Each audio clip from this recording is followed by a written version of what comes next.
Hi everyone, it's Father Mark at St. Pat's of Heatherdowns wishing you once again a happy Lent. Can you believe it? We are in Thursday of the fourth week of Lent already. It means this Sunday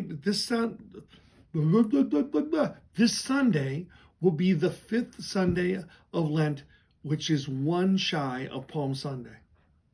Unbelievable. 2 weeks from Sunday is going to be Easter. Boy, I tell you, it's a little overcast today, but I can't wait for the spring that Easter is supposed to bring with it. That's the whole thing. We go through Lent in order to get new life. How are you doing so far? I think if you ask anyone what they're doing for Lent, don't they just say, well, I'm giving this up? I know me personally, I think I gave up surfing YouTube. Every time I think of it, taking my phone and watching a little, and they're all good things, but I can't believe how that's benefited me. I never realized how much I went to it just for a little pick-me-up, and how much I've made much more room, for prayer and for God and even for other people. So I hope that you've been giving up things and hope you've been praying more. I've been trying to do an hour of silence a day and at least 3 of the liturgy of the hours. So I hope you also have had Lenten practices that are helping you. For most Catholics, when we think about Lent, we think of prayer, going to Mass more, going to adoration, praying more, and we think about giving stuff up.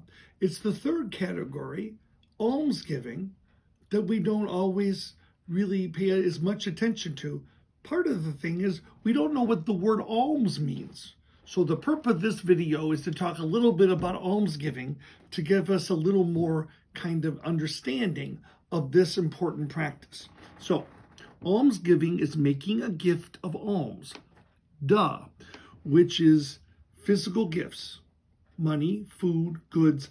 And I think I would include not only giving money, food, or goods to the poor, people who really are in need, including people that we know, but I think almsgiving can also be generalized to be able to acts of kindness or service for people we know, including spending an hour and a half on the phone when you're in bed about to go to sleep for someone who really needed you to listen to them, right?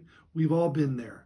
So it's this giving. So by nature, almsgiving is social. It involves other people. It goes beyond ourselves.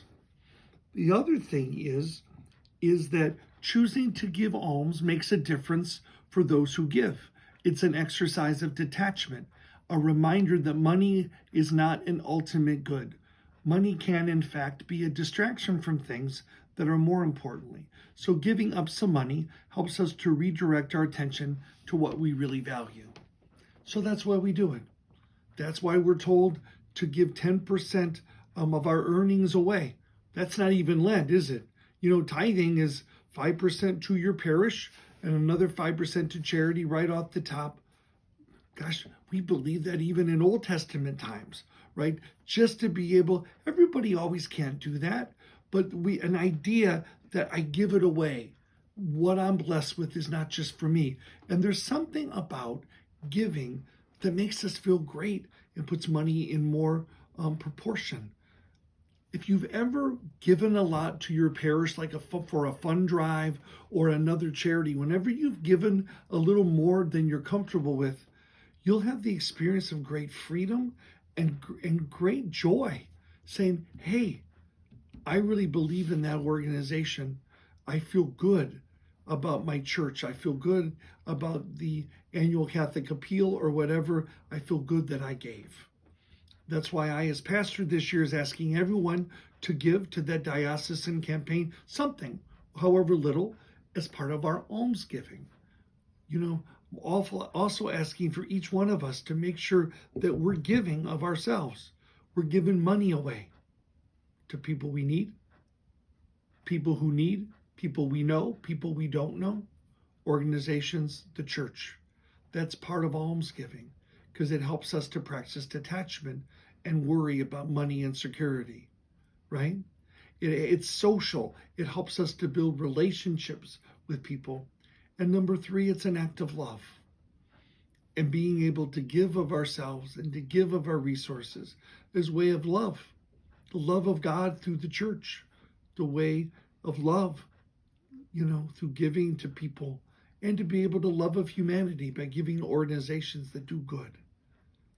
So I'd like us all just to take a moment to think about what are we doing for Lent and making sure that we're doing some almsgiving, that we're giving money, we're giving what people need, and we're giving of ourselves.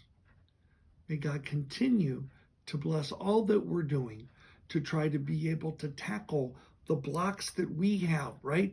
Our self-sufficiency, all of our idols, we're trying to break those down so that God can bring us his love and light, not just during Lent, but to give us a new burst of joy at Easter.